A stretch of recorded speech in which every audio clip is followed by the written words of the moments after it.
Vamos falar um pouquinho sobre a polissonografia? Vem aqui, só mais 5 minutinhos.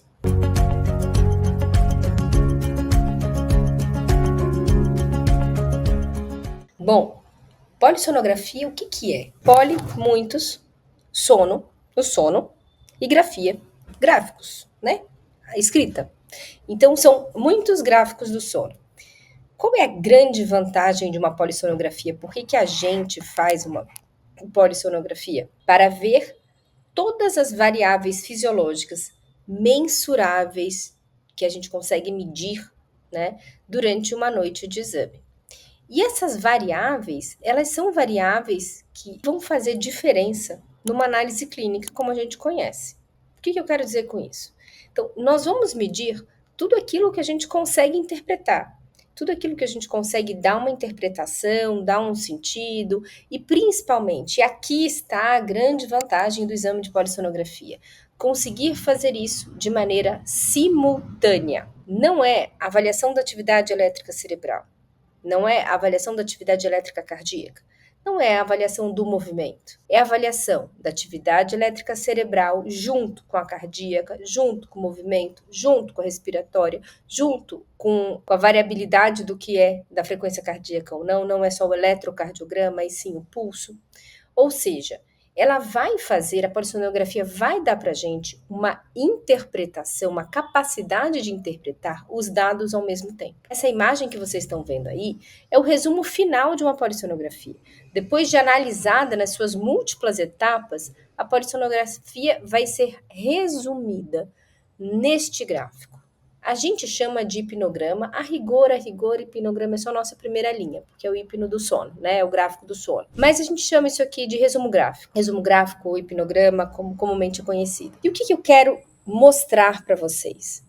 O que é a polissonografia, o que mede a polissonografia e, principalmente, qual é o valor de uma polissonografia para a nossa prática clínica. Então, vamos lá. Vamos entender essas medidas da polissonografia. Primeira coisa, a polissonografia vai medir uma noite. Então, ela não vai ser uma medida horizontal, ou seja, não vão ser vários dias que vão ter tido medidas. Deve ser uma noite. Muitas coisas do que aconteceram nas noites anteriores podem ter consequência naquela noite de polissonografia, principalmente na noite anterior.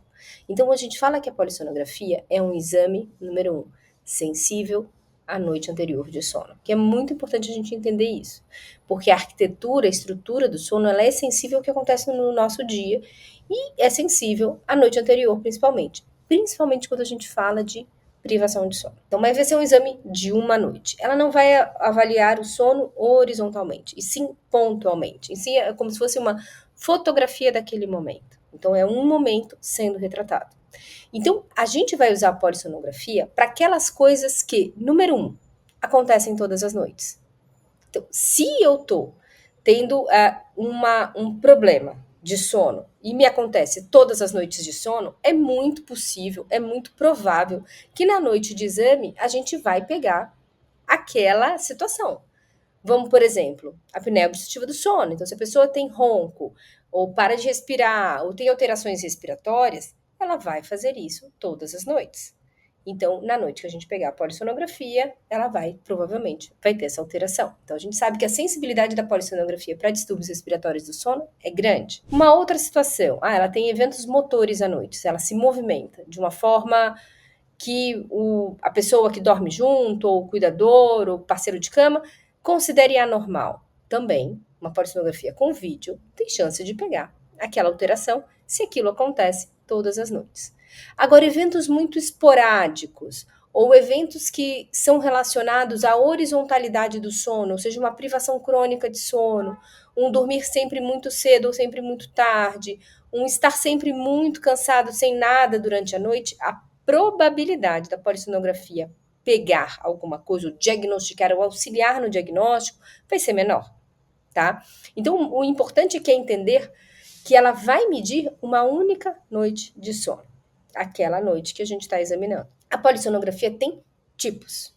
Então, eu tenho o tipo 1, que é o tipo completo no laboratório, com um técnico olhando e com filmagem de vídeo e gravação. Vídeo esse sincronizado ao traçado que vai passando.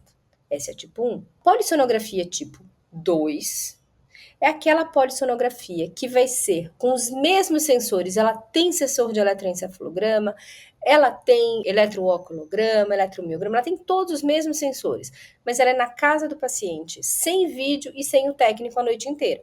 O técnico vai lá, monta, deixa o exame rodando, no dia seguinte, vai lá, pega o aparelho novamente, descarrega e a gente faz a análise desses dados. Então, essa polissonografia, ela é completa em termos de avaliar a atividade cerebral também, porque ela diz as fases de sono, assim como a tipo 1, diz todas as fases de sono, mas ela vai acontecer na casa do paciente e sem o vídeo. Já a polissonografia tipo 3, a gente não vai ter essa linha de cima aqui, essa linha vermelha e preta, que é a linha que me fala que fase do sono o paciente está. Então, a gente não vai ter, vai ser na casa do paciente também. Não tem atividade cerebral, então não diz se está dormindo ou acordada, e só fala a parte cardiorrespiratória. Então, a respiração, a gente tem sensores respiratórios, tanto o que a gente chama de periféricos, né, de via aérea superior, quanto centrais, que a gente vai ver a apneia central e a apneia obstrutiva, então são cintas. Então, a gente vai ter esses sensores, vai ter eletrocardiograma, a gente vai ter também posição, mas a gente não vai ter a atividade elétrica cerebral dizendo que fase do sono está acontecendo. A polissonografia tipo 4, por sua vez, ela vai ser aquela que a gente vai fazer também em casa, mas é uma monitorização cardiorrespiratória.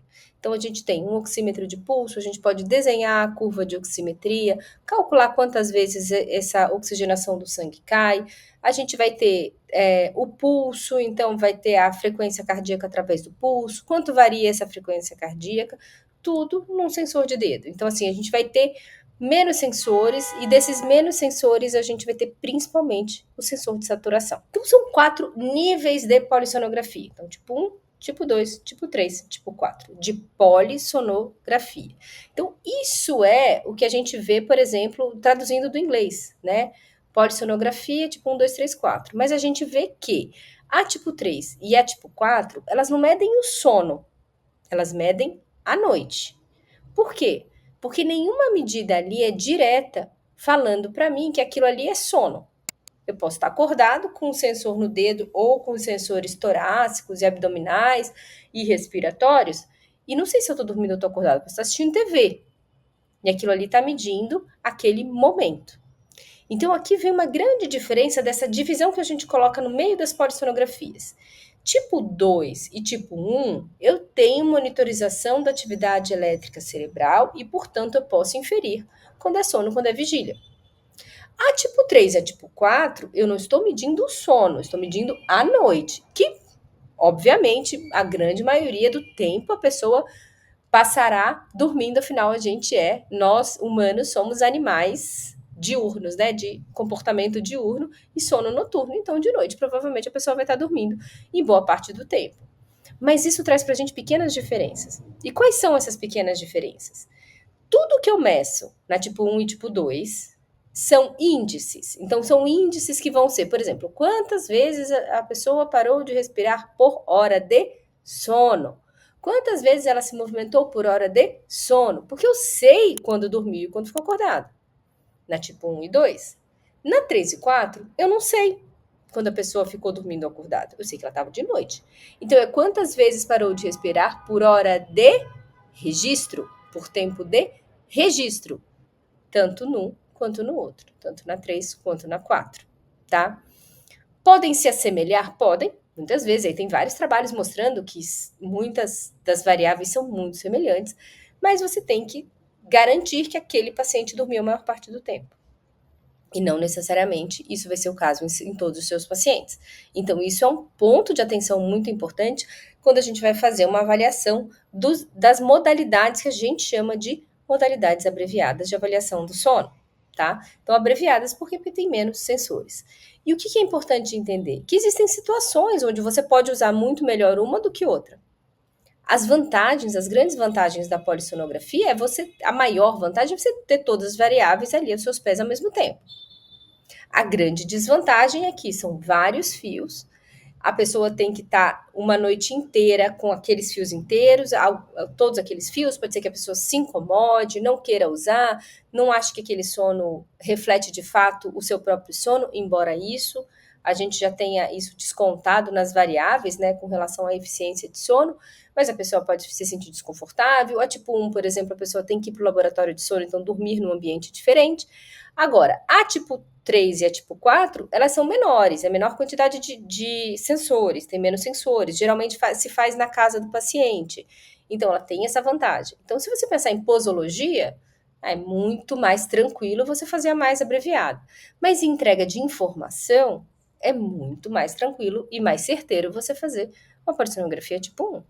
Mas se você tem uma dúvida que requer apenas a informação da oximetria, pode fazer uma tipo 4, como por exemplo, se você está fazendo acompanhamento do uso do CPAP. Eu uso um aparelho de pressão positiva para dormir no meu paciente e eu quero ver só como é que está se comportando em termos de saturação à noite. Muito bem indicado você usar uma tipo 4.